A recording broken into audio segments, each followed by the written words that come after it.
journal vous est offert par le FPI, Fonds des promotions de l'industrie, votre partenaire privilégié pour la réussite de vos projets.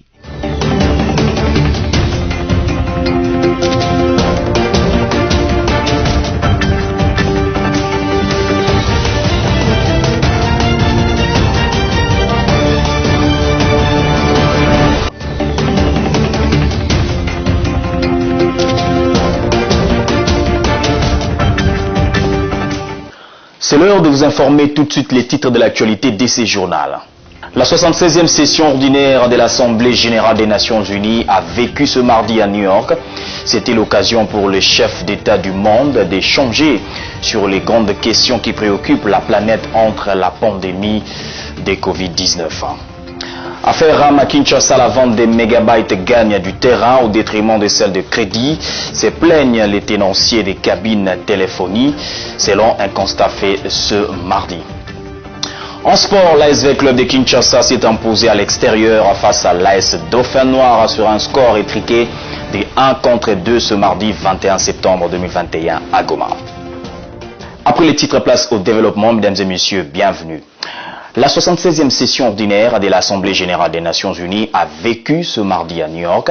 Le président de la RDC et président en exercice de l'Union africaine, Félix-Antoine Tshisekedi, a rassuré le monde autour du thème « Miser sur l'espoir pour renforcer la résilience afin de s'élever de la Covid-19, reconstruire durablement, répondre aux besoins de la planète, respecter les droits des personnes et revitaliser l'Organisation des Nations Unies ». Nous y reviendrons dans nos prochaines éditions.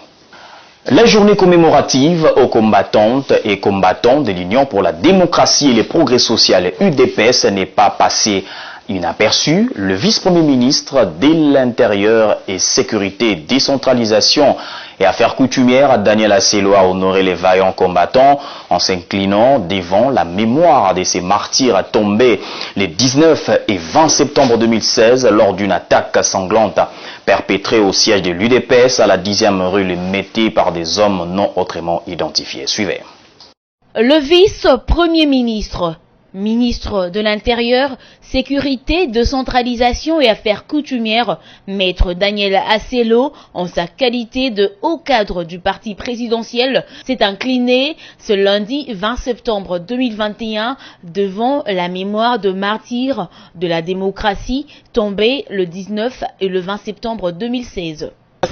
Une date douloureuse pour l'UDPS et pour la démocratie. Une date qui laisse des vestiges inoubliables pour le peuple congolais et très particulièrement pour le parti fondé par Etienne Tshisekedi et ses collègues. Pour l'intérêt de la démocratie dans ce pays, voilà ce que nous avons connu et le peuple n'oubliera pas. Mais le combat continue pour que ce que les pères fondateurs ont pensé instaurer dans ce pays, c'est-à-dire la démocratie, l'état de droit, se réalise. Et c'est ce que nous sommes en train de poursuivre avec Félix-Antoine Tshisekedi Tshilombo. On ne se fatiguera pas. Nous allons, dans la mesure du possible, faire ce que le peuple est en train d'attendre. Merci beaucoup. C'était à l'occasion de la journée commémorative dédiée aux combattantes et combattants de l'IDPS, victimes de l'intolérance politique tenue au siège du parti au pouvoir 6 10e rue Limité résidentielle. Le numéro 1 de la sécurité nationale, Daniel Asselo, a déposé sa gerbe de fleurs devant le cadre et militant de l'IDPS. Consécutivement aux instructions du président de la République données lors du dernier Conseil des ministres, s'agissant des mesures à prendre pour repérer les ports illégaux sur l'ensemble du pays, le vice-premier ministre en charge de l'Intérieur et Sécurité, Daniel Asselo, a reçu le lundi dans son cabinet de travail le ministre en charge des Transports et Voies des Communications, Chéribin Okende, et les vice-ministres de la Justice. Il était question pour ces membres du gouvernement Sama Lukonde de cogiter ensemble sur la question des ports illégaux. Son Excellence, Monsieur le Président de la République, chef de l'État, nous a instruit à l'occasion du Conseil des ministres de la semaine passée que nous devrions adresser la question de ports illégaux qui a une incidence directe avec la sécurité du pays et nous ne devons plus continuer à tergiverser sur la question, d'autant plus que ces orientations sont claires. Aujourd'hui, nous sommes venus prendre aussi les directives, les orientations de son Excellence, Monsieur le Vice-Premier ministre et ministre de l'Intérieur, pour que nous amorcions ce travail de terrain. Il y a des services appropriés qui seront tout de suite réunis pour dégager les voies et moyens de rentrer sur terrain, effectivement, dans les très prochains jours.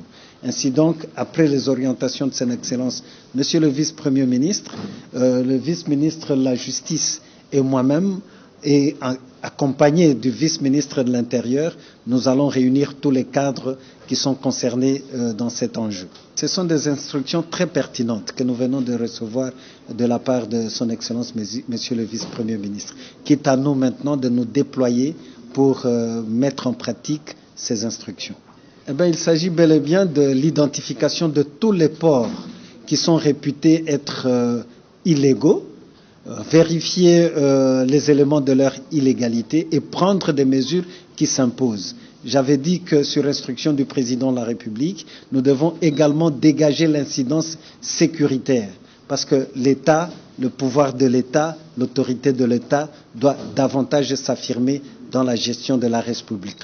Dans l'actualité également, le ministre des Transports, Chérubin Okende, a mis en place une commission chargée d'enquêter sur les 161 bus Transco retrouvés dans 2 parcelles en Sélé.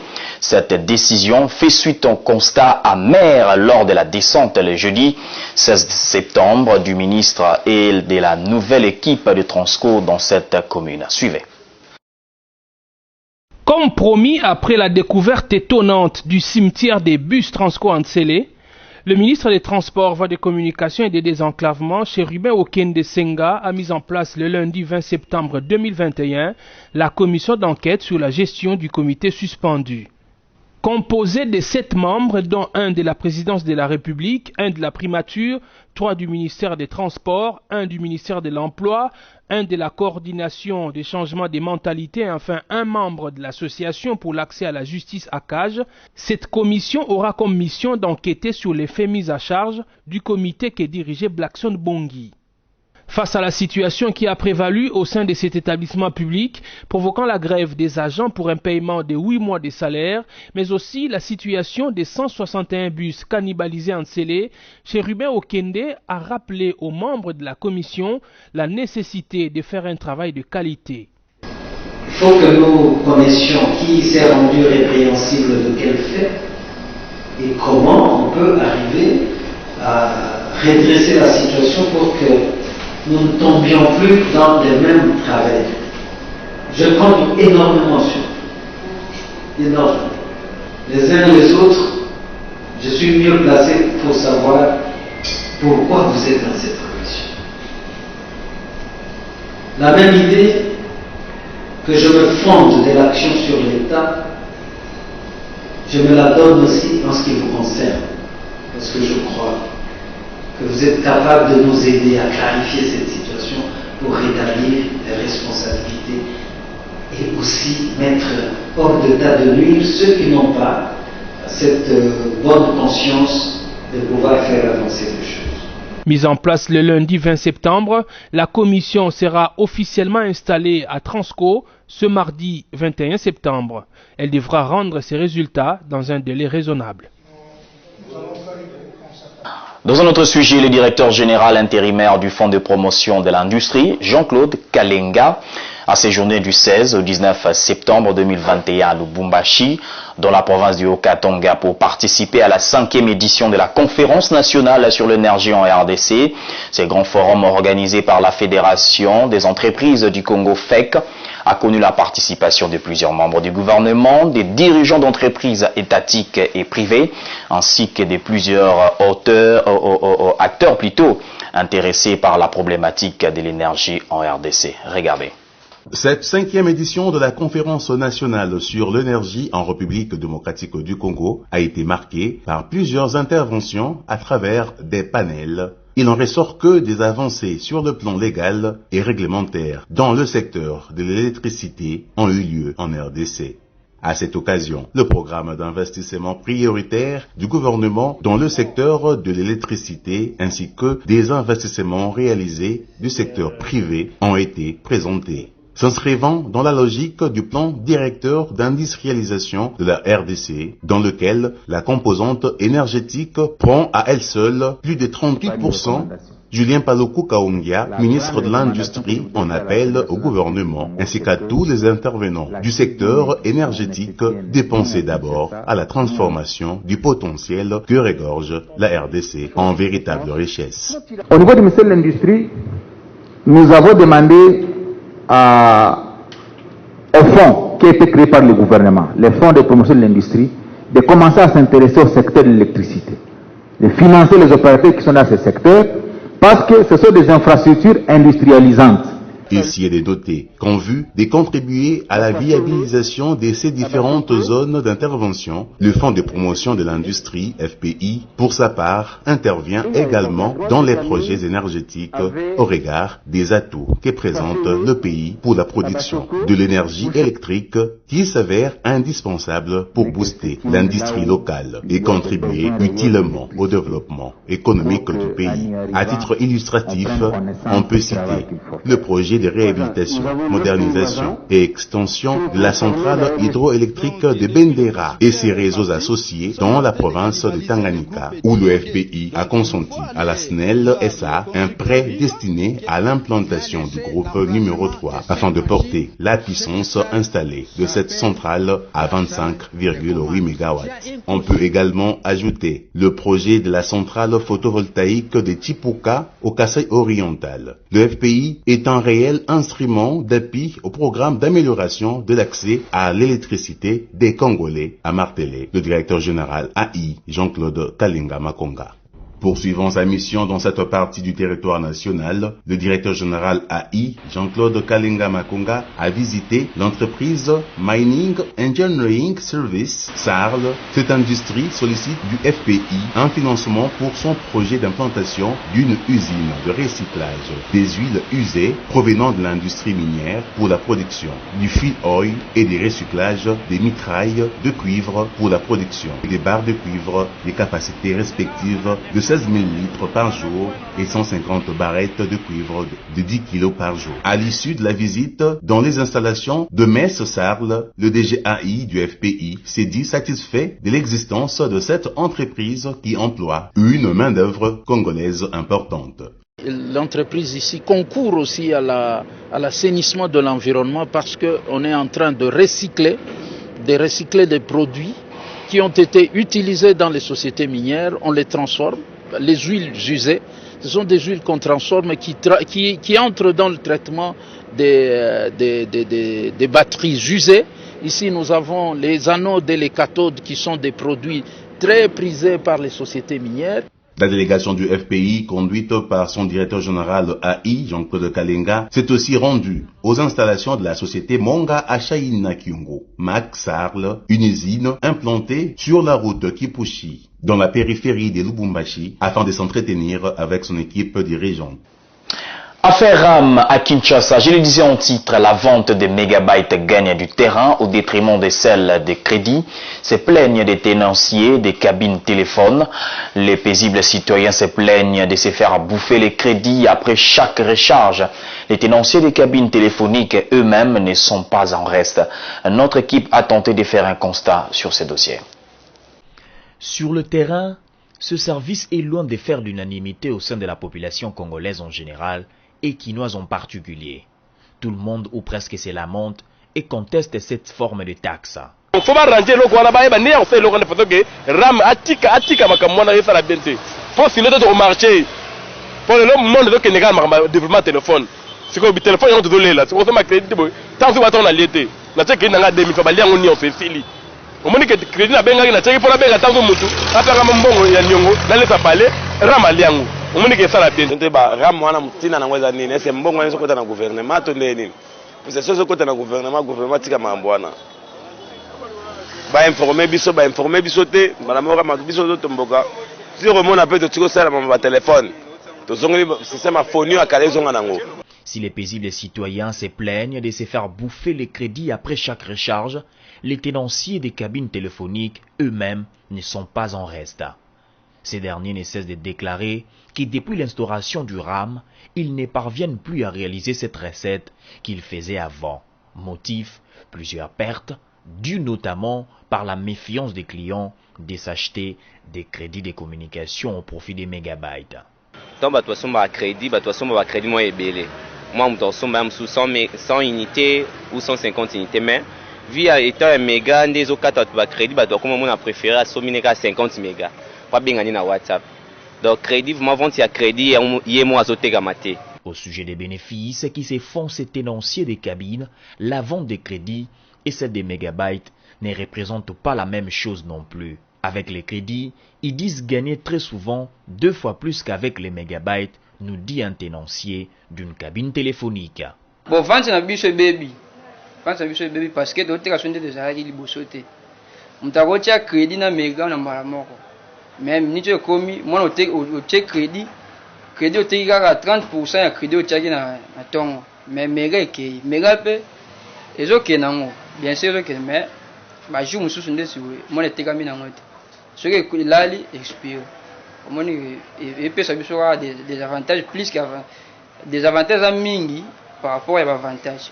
La mise en place du service RAM intéresse aussi au plus haut niveau des élus nationaux. Plusieurs initiatives parlementaires ont été initiées par quelques députés nationaux dont les soucis de connaître les biens fondés de cette taxe. À ce jour, pas moins de 3 questions orales avec débat ont été adressées au ministre des Pétentique. Pour rappel, initié depuis la fin de l'année 2020 par Augustin Kibassa, ministre des Postes et Télécommunications et Nouvelles Technologies de l'Information et de la Communication Pétentique, le service des registres des appareils mobiles RAM a, selon l'autorité des régulations des postes et télécommunications du Congo RPTC, pour objectif d'optimiser la sécurité et la qualité des services des réseaux mobiles sur le territoire national, de lutter efficacement contre la contrefaçon des appareils mobiles en déconnectant les appareils identifiés comme non conformes et de combattre les vols des appareils mobiles en bloquant les appareils déclarés volés. C'est depuis plus de 4 mois que les travaux de construction de 230 mètres de caniveaux sur l'avenue des Huileries ont pris fin. Dès lors, la grande chaussée au niveau du rond-point des Huileries est restée à l'abandon. Cette route est caractérisée par des nids de poules, des bourbiers provoqués par les eaux de pluie. À quelques semaines de la saison de pluie, la réhabilitation de ces tronçons s'impose. Sophia Zaorate Généreuse Sengo était sur place pour faire les constats.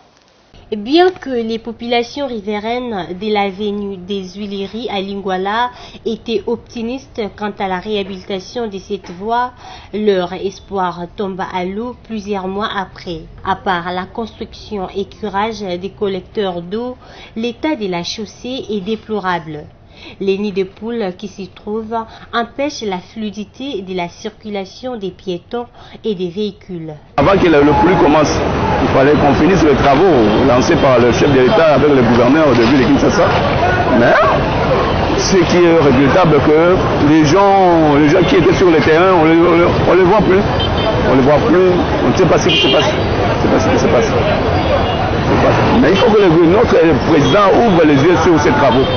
Ouvre les yeux parce que ça fait partie de l'émergence de notre pays. D'autres demandent beaucoup de suivi des autorités pour que cette grande avenue soit dans un bon état avant que la pluie commence. Ils ont fait un très bon travail pendant 6 mois. Tout le monde était content. Mais jusque-là, le boulot est encore inachevé. Et puis, c'est une grande avenue avec une forte circulation. Pour rappel, ces travaux de réhabilitation ont été lancés par le gouverneur de la ville de Kinshasa, Gentini Ngobila, avec les experts de l'office de voirie et drainage qui ont déjà curé plusieurs caniveaux sur cette artère. Non loin au marché Kalembelembe, les constats est amer dans ces lieux de commerce quasiment délaissés. Les caniveaux de ces lieux de négoce sont complètement bouchés sous un tas d'immondices, selon un constat fait ce mardi par Sophia Zaorati et Généreuse Sengo encore une fois. Plusieurs caniveaux internes du marché des Kalembelembe dans la commune de Lingwala sont bouchés et certaines personnes ne veulent plus y vendre dans ces lieux de négoce. Un administrateur de ce centre commercial s'est exprimé en demandant l'aide du gouverneur de la ville. J'ai fait mon rapport, tout doit RSC. Quand je dis RSC, c'est la commune. La commune à son tour, s'il faut résoudre notre problème, peuvent écrire au niveau du gouvernement, demander au gouvernement provincial.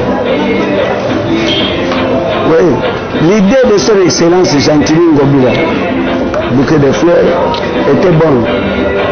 Mais, mise à l'application, il y a quelques enjeux qui nous manquent. Et je demanderai au gouvernement provincial de jeter un coup d'œil sur notre marché Kalembelembe et de trouver une solution qui nous sera viable.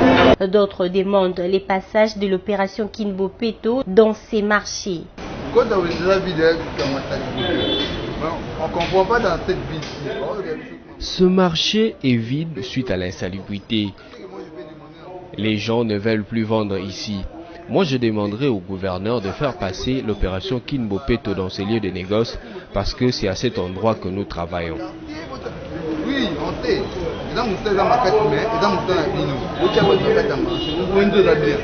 Une vendeuse explique la cause de cette situation.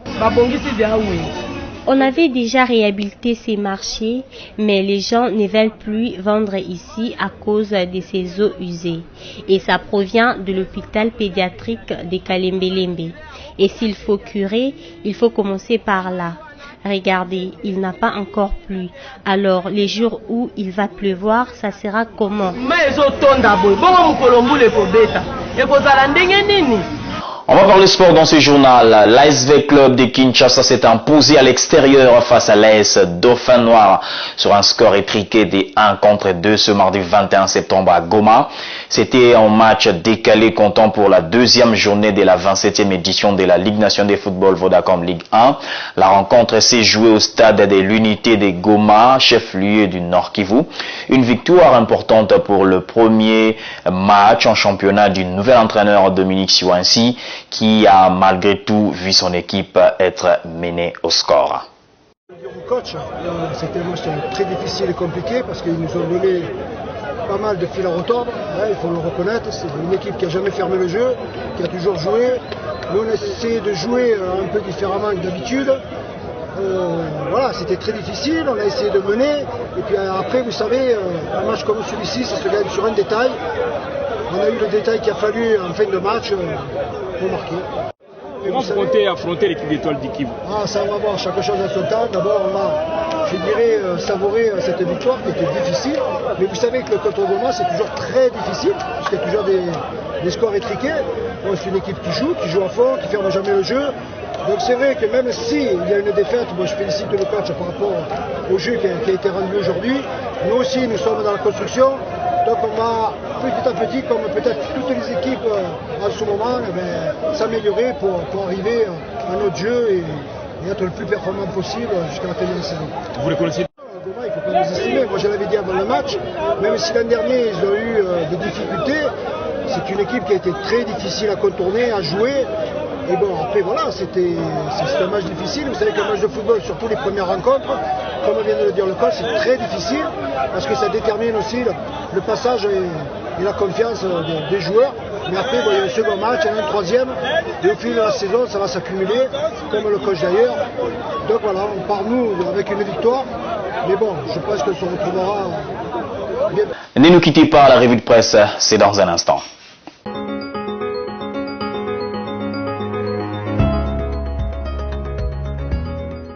Merci à vous et bienvenue à la revue de presse de ce jour. Commençons par ce titre de l'agence congolaise de presse. Le président Félix Tshisekedi à la 76e session de l'Assemblée générale des Nations unies. Le président de la République Félix Antoine Tshisekedi Tshilombo a quitté dimanche Lubumbashi où il séjournait depuis jeudi en mission de travail par l'aéroport de la Louano pour New York aux États-Unis en vue de participer à la 76e session de l'Assemblée générale des Nations unies. Selon une source de la présidence de la République, cette session, la première à présentiel post-Covid-19, est une occasion pour le chef d'État du monde d'échanger sur des grandes questions qui préoccupent la planète, notamment cette pandémie qui a privé les dirigeants du monde de ce grand rendez-vous annuel en 2020. Mesdames, Messieurs, poursuivons avec la prospérité qui note en grand titre « Réforme électorale et institutionnelle ». Lamuka, Mozito et Fayulu s'annoncent de nouveau dans la rue le 29 septembre. L'affaire mérite bien que la classe politique s'y attarde alors que les églises catholiques et protestantes fusionnent leurs feuilles de route en vue de l'observance du processus électoral à l'horizon 2023. Voici qu'à Lamuka, après les frasques et autres bavures policières enregistrées lors de la manifestation du 15 septembre dernier, Adolphe Mozito et Martin Fayulu reviennent à la charge. Vendredi 17 septembre dernier, au cours d'une conférence de presse, ils ont en effet annoncé une nouvelle marche pour le 29 septembre prochain. Ils attendent ainsi accentuer une fois de plus la pression sur l'ensemble de la classe politique et surtout sur l'Assemblée nationale et l'essentiel des dirigeants actuels afin d'obtenir un vrai consensus autour des réformes électorales et institutionnelles dans la perspective de la réalisation d'un processus électoral apaisé, transparent et inclusif. Terminons cette revue de presse avec ce titre, la radio Okapi Sud Kivu, une trentaine des disparus lors d'un naufrage sur le lac Kivu. Une trentaine de personnes sont portées disparues depuis dimanche 19 septembre à la mi-journée lors du naufrage sur le lac Kivu en territoire de Kaélé au sud de Kivu. Selon l'administrateur du territoire de Kaélé, Dédé Mwamba, 32 personnes figuraient sur le manifeste officiel. Il évoque un bilan de 3 rescapés jusqu'en ce moment. Il s'agirait, précise-t-il, d'une pirogue motorisée en provenance de Kassuniou, un groupement de Bougie qui a chaviré alors qu'elle était en direction de la ville de Bukavu. C'est tout pour cette revue de presse. Merci à vous qui l'avez suivi.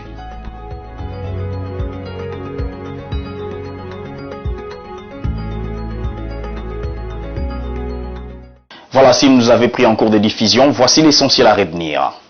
La 76e session ordinaire de l'Assemblée générale des Nations unies a vécu ce mardi à New York. C'était l'occasion pour le chef d'État du monde d'échanger sur les grandes questions qui préoccupent la planète entre la pandémie de Covid-19. Affaire RAM à Kinshasa, la vente des mégabytes gagne du terrain au détriment de celle de crédit. Se plaignent les tenanciers des cabines téléphonie, selon un constat fait ce mardi. En sport, l'ASV Club de Kinshasa s'est imposé à l'extérieur face à l'AS Dauphin Noir sur un score étriqué de 1-2 ce mardi 21 septembre 2021 à Goma. Ce journal est terminé. Merci de l'avoir suivi. L'actualité reste en continu sur votre chaîne. Vivez heureux.